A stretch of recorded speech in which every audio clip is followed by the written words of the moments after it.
Southern Fried Chicken in chilly Minneapolis. The scene: fried chicken is the new barbecue, at least in the sense that this long popular but classically casual Southern specialty is being imitated, recreated and in many cases elevated, all over the country, even in snowy locales far from its traditional roots and way beyond national chains like KFC and Popeyes. This column has visited neo-fried chicken hotspots like Blue Ribbon in New York, Honey Butter Fried Chicken in Chicago, and Silver Star Café in Park City, Utah, plus world-renowned classics like Nashville's Hattie B's, New Orleans' Willie Mae's Scotch House and Memphis' Gus Famous. We've even visited U.S. outposts of Korea's most famous fried chicken joint, Bonchon. This week we head back north to Minnesota's still chilly Twin Cities, where people appreciate good comfort food that warms the soul and body. When it comes to fried chicken, Minneapolis is wild for revival.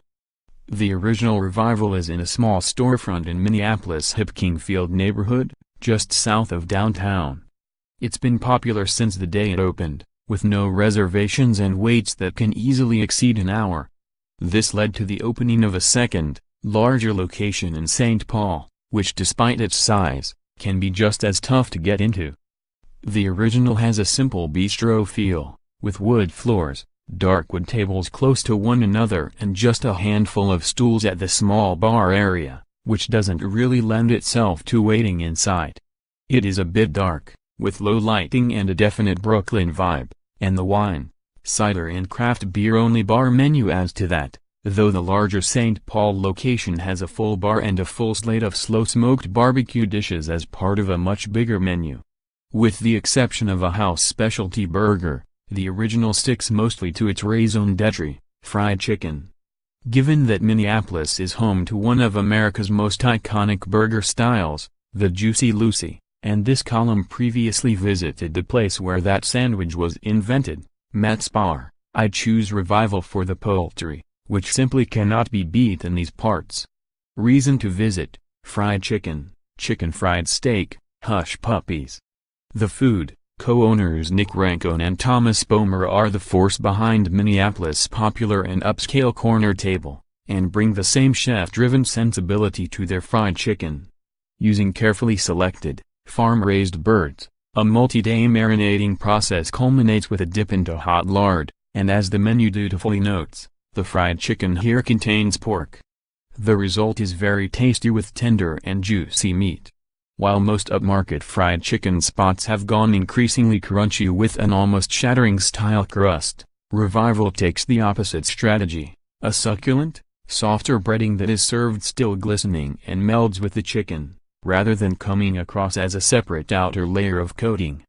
If you need a lot of crunch in your fried chicken, this is not for you, but if you like deep flavor and elements that go well together, then it is. Interestingly, the breading works even better on the chicken fried steak, a dish prone to separation of the inner and outer layers, but not here, where it lives up to its full and rarely seen potential. The other new wrinkle Revival brings to the fried chicken game is offering its signature dish in a variety of ways, as the basic fried chicken, Nashville Hot, the fastest growing niche in this market, or the even hotter Poultrygeist. Despite the similarity, Nashville Hot Chicken is really a different dish made from the ground up, long before breading. In this case, I don't get the deeply infused through and through spice element that is the signature of the great versions of this style, so I would stick to the regular fried chicken. The good news is that the regular is great. More, Minneapolis trademark tastes based on its stellar reputation. I expect to like the chicken and am not disappointed. The biggest surprise is the hush puppies. This is a popular southern side that's basic and usually disappointing, breaded fried nuggets or logs of cornmeal, often dense and dry. It is a hard dish to elevate, but Revival does just that, and these are among the best I have ever tasted, with a thin crispy exterior perfectly juxtaposing a tender, light and moist center, a must-try. Another winner is the smothered slow steak, the name for chicken fried steak. While it is hard to skip the bird, red meat fans might head in this direction. The steak and breading go perfectly together and are covered in creamy country gravy, clearly homemade and not pasty like some diner versions, and finally topped with an over-easy egg that adds richness and moisture. All this is served over green beans and mashed potatoes. It's one of those dishes where everything contributes and the whole is greater than the sum of the parts.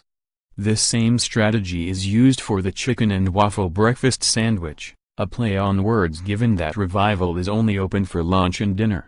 This dish puts a fried thigh on a waffle and gives it the same white gravy and egg treatment.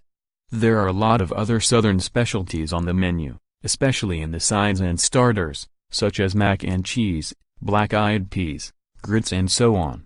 There are too many to choose from, so I asked the server for her recommendation and end up with fresh fried pork rinds, served with cheesy dip. She is right, as this is another dish loaded with potential that often comes up short. These are really good, crunchy and flavorful, and the dip is another perfect pairing.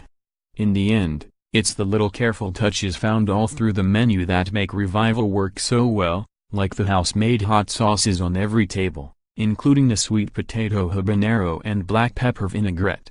If you start with the chicken and build around it, you will be hard-pressed to go wrong here. Pilgrimage worthy? No, but great fried chicken and elevated southern comfort foods far from their traditional home. Rating, yum. Scale, blah, okay, yum, OMG. Price, $, cheap, moderate, expensive. Details, original, 4257 Nicollet Avenue, Minneapolis, MN, 6123454516, second location, 525 Selby Avenue, St. Paul, MN, 6513402355. RevivalFreeEatChicken.com. Larry Almstead has been writing about food and travel for more than 15 years.